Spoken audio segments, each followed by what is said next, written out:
Ladies and gentlemen, welcome back to the channel, and today we're going to be doing our Game Week 8 preview and also just a quick review of Game Week 7. So let's just get straight into it, and there's no denying that Game Week 7 was a pretty poor week for myself. It wasn't a complete disaster, it could have been way worse, but obviously with all the Game Week 7 wildcarders, I did end up getting a big red arrow. I went from like top 400k to top 900, so not ideal, but we are still within the top 1 million. We've had a decent start to the season, and now it's time to start clawing it back a bit, because the team hasn't really been that convincing over the last couple of weeks. So starting with the goalkeeper, obviously I have a Nana in goal since the start, and to be honest, it's kind of looking like the best option for goalkeepers right now is just to go as cheap as possible and then invest that money elsewhere in the squad, because no goalkeepers are really keeping any clean sheets at the moment. They're really few and far between right now. To be fair to Onana though, the goal that he conceded, there wasn't really much he could do about it himself. It was a great strike from Anderson. Annoying that United lost that game, but yeah, for that particular goal, I don't really think there was much Onana could do about it. But United's defence just overall doesn't look very good at the moment. Obviously, they've got a lot of injuries. They've only got one fit fullback, so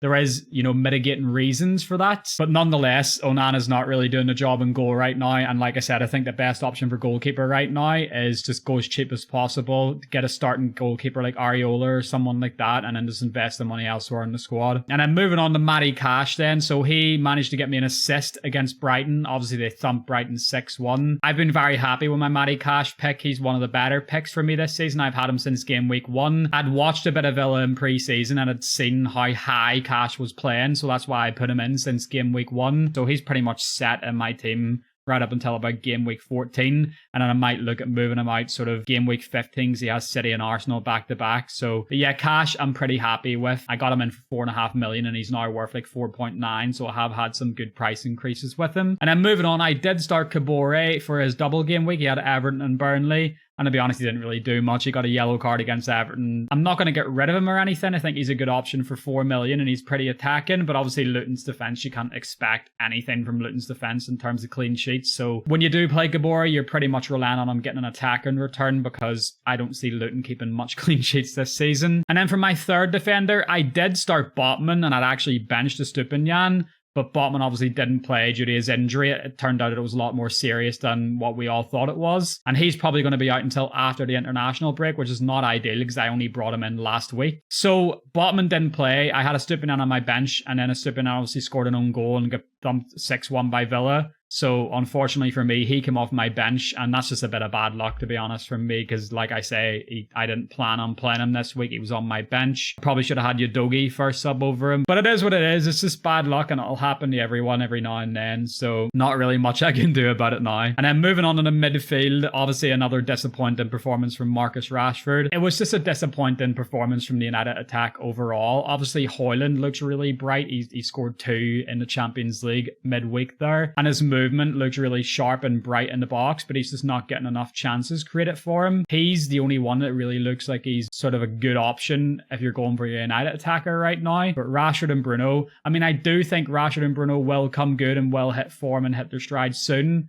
but how much longer do you have to wait? That's the thing, because if you keep waiting and then the likes of Son, Maddison, all those types of players keep getting returns, you're just going to keep falling further and further behind. So obviously I'll get into the transfers for this week right after this, but Rashford, I kind of have lost faith in him in terms of an FPL asset. I'm not ruling him out ever coming to my team again this season. I do think I'll probably want him again at some point this season. And obviously with his fixtures right now, he has Brentford tomorrow, then he has Sheffield, City, Fulham, Luton, Everton. So he does have good fixtures bar the City game. And to be fair, he actually loves a goal against City as well, especially at home. I don't think it's the worst thing in the world if you have to hang on to him. But like I said before, there's obviously other assets right now around his price point or lower that's actually outperforming him, so it is a bit of a headache and one worth thinking of. And then moving on to Salah, obviously he played against Spurs over the weekend and we were robbed. There's no beating around the bush with that. We were robbed of a Salah assist. He assisted Diaz. Obviously there was that whole mess up with VAR and they ruled Diaz offside when he wasn't offside, so we were robbed of a perfectly good assist. Not much we can do about it. It is what it is. That's just my coping mechanism right now. That's Salah's first blank of the season, and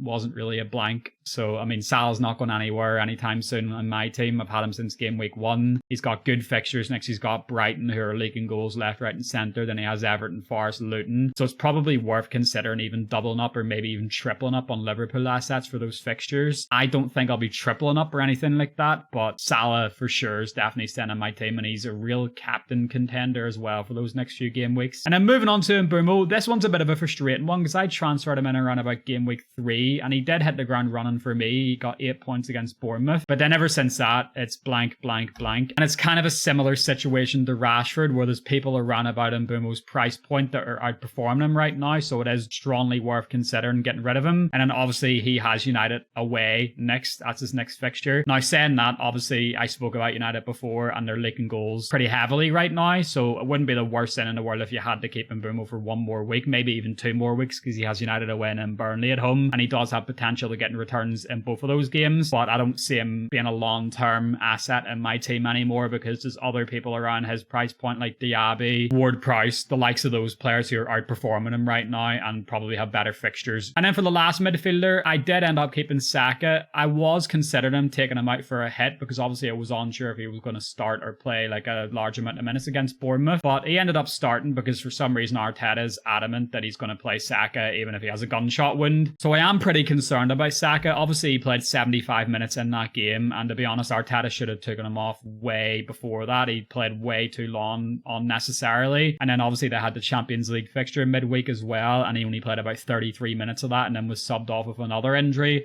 Now, I don't think that was the same injury. It looks like the one that he suffered in the Champions League, he was holding his hamstring, whereas the one before that, I think it was a metatarsal or something he mentioned. So Saka's a bit of a tricky one. We're pretty much back to square one with him. He's like a 75% chance of playing on FPL. Earlier in the week, Arteta said that the injury doesn't look good after the Champions League game, but at the time of recording this, the press conferences from the managers was today, Friday, and Arteta said that he's in contention, so it would not surprise me, obviously considering it's a big game against City at home. It wouldn't surprise me if Saka starts, but it's still worth considering transferring him out because we don't know how much minutes he's going to be able to play, if he's going to start, if he's going to come off the bench. I do think it's worth just getting rid of Saka maybe for the next couple of game weeks. Obviously we'll have the international break after this week, so maybe you transfer him out for 1 game week, and then if you're planning on wildcarding, you can wildcard him back in after the international break. That's something worth considering because, like I say, it's a really difficult fixture for Arsenal. I do think if Saka is fully fit, he has a good chance of returning against City, but he's not fully fit. I don't think it's worth it, in my opinion. If you're planning on wildcarding, maybe like game week 9, game week 10, you could transfer him out and then wildcard him back in possibly. And then moving on to the front 3, obviously we have Haaland, who blanked, and he by far had his worst performance of the season. As you can see, he was held to about 0.06 XG against Wolves, so they really didn't give him a sniff at all. So fair play to Wolves. I can see a lot of people talking about going with no Haaland on social media. For me personally, I think that's a bit too risky. I'm all about risk, and I respect the people that are doing that. It takes some balls, but people are saying like, oh, Haaland's in bad form, so it's worth considering going with other players. And yeah, maybe you could go with Alvarez, Watkins, and then maybe like Darwin, like a Liverpool forward, because like I mentioned before when I was talking about Salah, Liverpool's fixtures are really good. But for me, Haaland's poor form is equal to most strikers' good form. Like as you can see here, per 90, he's averaging 1.14 XG per game, and that's insane. Like if I pull up Watkins stats here, obviously a lot of people are considering like going with no Haaland and getting the likes of Watkins in. Watkins only has 0.45 XG, and even in that Brighton game where he got 3 goals and 2 assists, his XG was only 0.81. So he outperformed his XG massively, which is great, but like when you're outperforming your XG, you have to consider how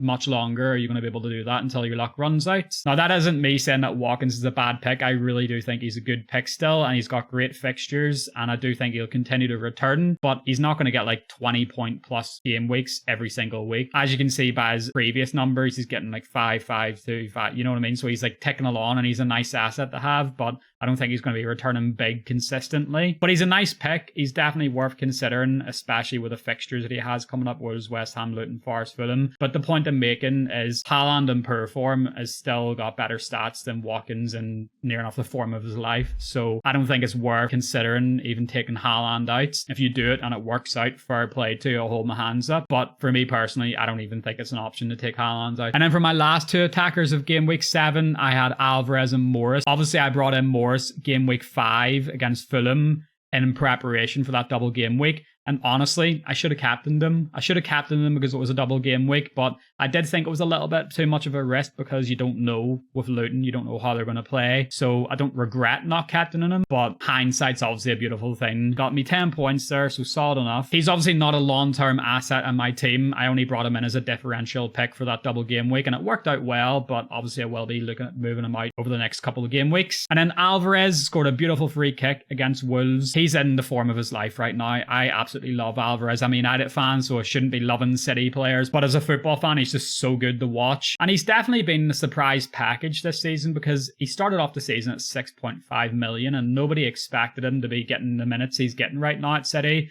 Obviously, the De Bruyne injuries contributed to that, but even with the De Bruyne injury, we all expected it to be the likes of Foden filling the gap there. But as you can see by his minutes here, he's only had one game where he hasn't played 90 minutes, and that was against Forest. He played 56 minutes, and the only reason he came off early there was because Rodri gets sent off. So his minutes seem pretty secure right now, and honestly, I'm not planning on moving him out of my team anytime soon. Obviously, I know Man City's fixtures now for the next few are pretty difficult. They've got Arsenal, Brighton, United, Chelsea, and Liverpool, Spurs. Villa as well. Obviously on paper they look like difficult fixtures, but if you really think about it, Arsenal away isn't as difficult a fixture as people say it is. Their clean sheet record at the Emirates is pretty horrendous. They've kept 4 clean sheets at home since the start of last season. They've kept none this season. No clean sheets at home for Arsenal this season. So I do think he'll score in that fixture, and I do think Haaland will score as well, or at least be involved in the goal. And then obviously in game week 9 we've got Brighton, who are leaking goals left, right and centre. They've got United away after that, who are also leaking goals right now because of the amount of defensive injuries they have. Bournemouth at home is also a really good fixture. Chelsea look good defensively, so that might be a bit of a difficult one. Then Liverpool, again, they're not really great defensively either because they're a super attacking team right now. They're conceding a lot of goals right now.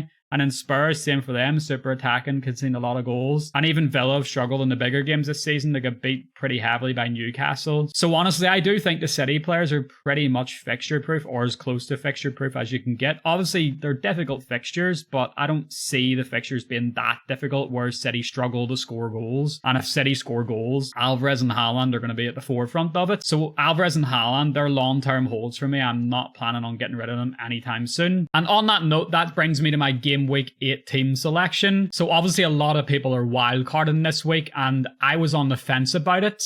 I didn't really want the wild card because I want to hold it for like game week 18, 19 when City have a blank fixture. I potentially transfer them out, then wild card them back in again. That was my plan. So I don't think it's a necessity for me to wild card because as you can see, I've got a lot of the template players in already that people are bringing in on wild cards. You know, I already had Cash, already had Salah, I already have Alvarez and Haaland, already have Adogi as well. But saying that, I feel like I've had my hand forced a little bit because of the injuries I've got. So obviously I brought in Botman, then he gets injured. I've got a Stupinian who's injured. He's not going to be out for the next month. I've got Saka who's an injury doubt, so I don't really want him over the next couple of game weeks because his fixtures are pretty difficult. And then on top of the injured players, obviously I've got Rashford who's not performing and Bumo's not performing. And then I've got Morris who didn't underperform in the double game week. He done pretty well, but I'm not going to want him with his long-term fixtures. He's got Spurs, he's got Villa, he's got Liverpool, United, he's got Brentford, Arsenal, City. He's got really difficult fixtures coming up, so I'm not going to want him long term. As I say, he was kind of just a punt for the double game week and it worked out well, but I don't want him in my team anymore. And obviously got Onana in goal as well, who can't keep a clean sheet, so there's no point spending like 5 million on a goalkeeper when he can't keep a clean sheet. You can just get Areola for like 4.2 million instead. So basically I've got like 7 or 8 changes I want to or need to make due to injuries and then also due to fixture swings and form. So on that note, I have decided to play my wild card. It wasn't a necessity for me to do it, but I feel like with the fixture swings, the form of some players and the injuries, I feel like it's a good time for me to play the wild card now and really go aggressive and try and attack these next few fixtures. So this is my first wildcard draft for game week 8. I've got Turner in goal and Areola's on the bench. Areola's playing Newcastle, so I'd rather play Turner against Palace than Areola against Newcastle. And then in defense, I've brought in Trippier. Some people are going to look at this and think it's a points chasing move, but I don't look at it that way. Obviously he's got 18 points against Sheffield, 12 against Burnley, but I haven't brought him in for that reason. I've brought him in because his fixtures long term are good. Obviously the West Ham game is going to be difficult. I don't expect much from the West Ham game. So long term, right up until like game week 20, he's got good fixtures where it can rotate in, rotate out. I did consider bringing in Dan Burn, going cheaper in the defence and then investing more money into the attack, but I just think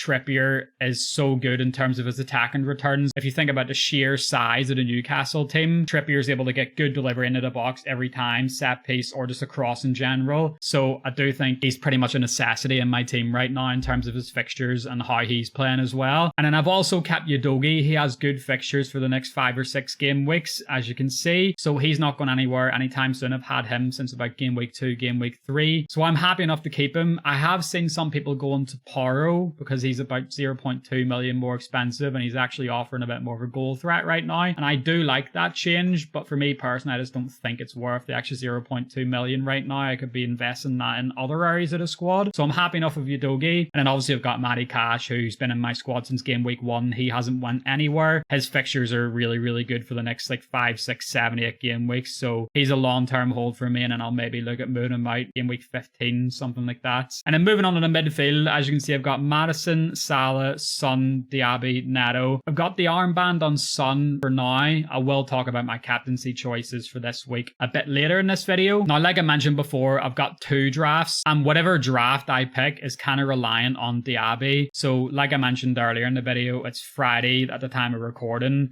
We've heard the manager's press conferences, and Emery said that Diaby has trained today and he might be involved tomorrow. Obviously, he missed the Europa Conference League game for them midweek, so I'm kind of leaning towards my second draft, which I'll show you in a minute. But I do like Diaby as a pick. I think he's playing a super advanced position. His link up with Watkins is really good. But if he's going to be an injury doubt, I don't really want to bring him in on a wild card when there's other options I could bring in, and I will show you those other options anyway. But obviously, Maddison and Son were the main players I wanted to bring in. I already had Salah, so that's great, but Maddison and Son for the next few fixtures, they're the 2 players I really wanted to bring in. The one thing about Maddison is I've noticed he's played a little bit deeper in the last couple of games. I don't think that's going to affect him long term, especially against the likes of Luton, because they're going to be sitting deeper, so Maddison will be able to push up further. But yeah, Maddison and Son were the 2 players I really wanted to bring in to attack these next set of fixtures. And obviously for me to be able to afford a midfield of Son, Salah, Maddison, I had to make a budget pick somewhere. So I picked Neto. His form's actually been pretty good over the last 5-6 games. He's not blanked since game week 2, and his fixtures don't look too bad over the next while. He's got Villa, Bournemouth, Newcastle, Sheffield,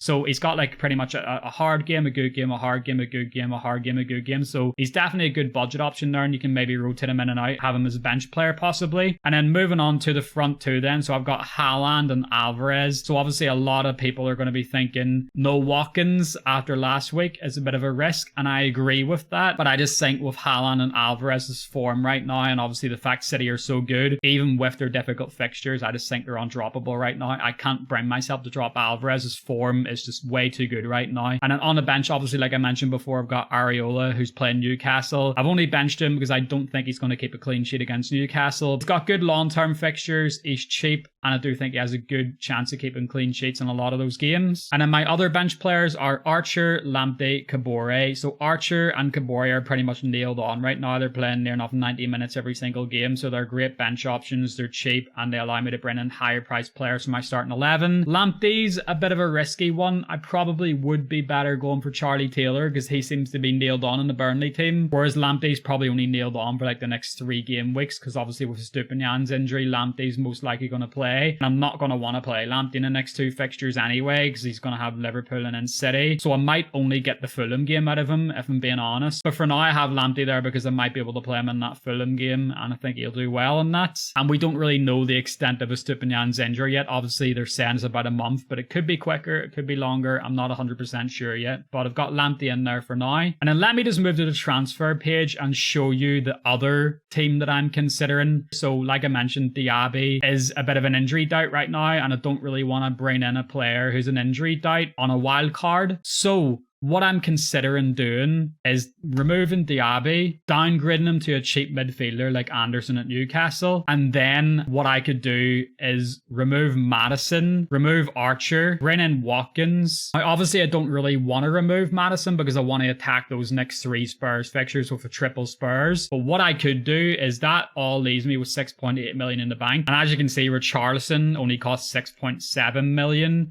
and he seems like he's going to be pretty nailed on for the next few game weeks because Solomon was his direct competition for left wing. Obviously, they've moved Son into the 9, so Richarlison played left wing last game, and Solomon has a long-term injury, so Richarlison seems pretty nailed on for these next few fixtures, and in those fixtures, he has a good chance of returning. Obviously, against Liverpool, he got an assist, he assisted Son. He could do the same against Luton, Fulham and Palace, so that kind of gives me my Spurs coverage. It also means I can have Watkins, so I've got the Villa coverage, because obviously Diaby comes out if he's an injury doubt. So I think I'm kind of leaning towards this team right now, even though I really want Maddison. Obviously, the only concern I have about that is in terms of the bench, I'll have Anderson on the bench when I would rather have Archer in terms of like a 4.4, 4.5 million option, because Archer's guaranteed 90 minutes, whereas Anderson is kind of just playing like, he's played back-to-back 90 minutes against Brentford and Sheffield, but I don't see that lasting long. He played 63 against Burnley. He's probably going to get you like 50, 60 minutes per game, I'd say, so I'd rather have Archer in there. But this means that my starting 11 would be extremely strong, so that's the two wild cards I'm considering right now. Pretty much it's a choice between Maddison and Watkins. I think personally that Maddison is going to outscore Watkins in the next couple game weeks, because Maddison will have Luton away and Fulham at home, whereas Watkins will have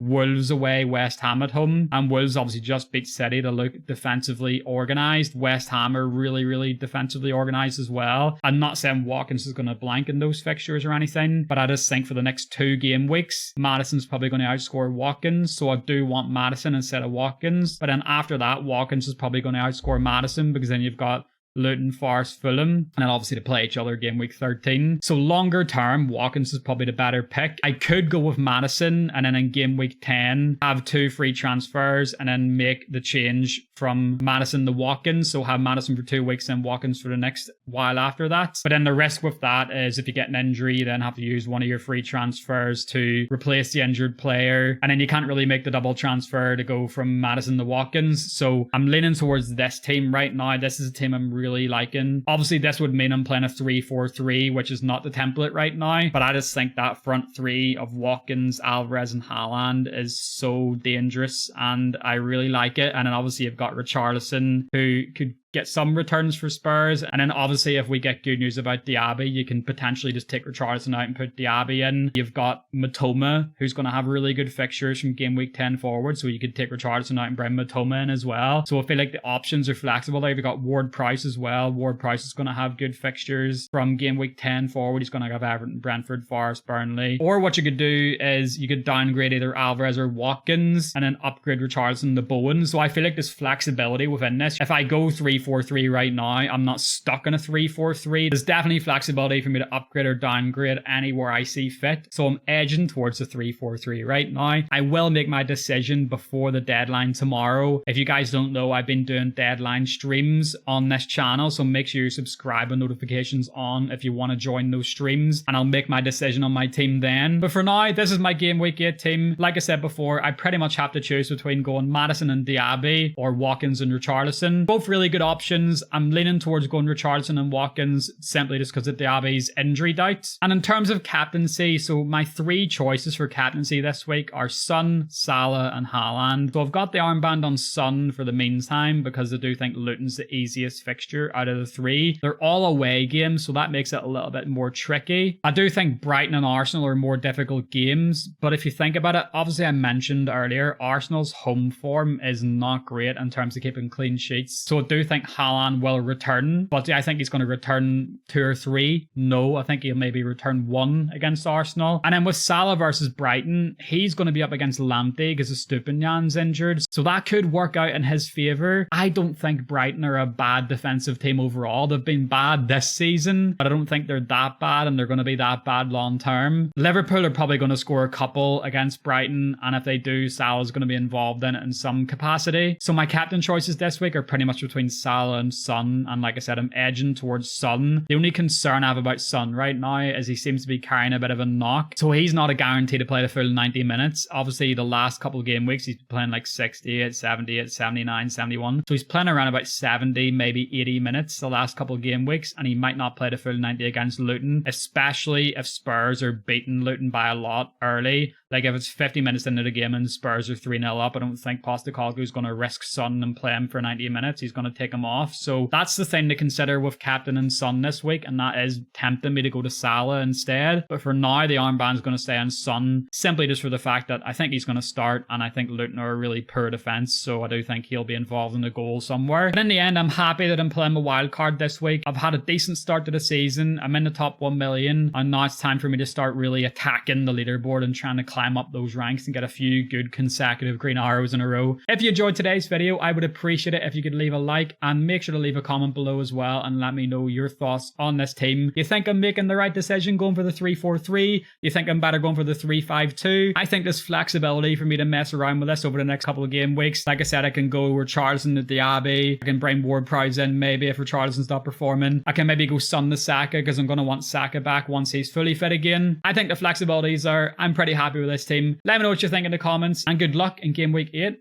Peace.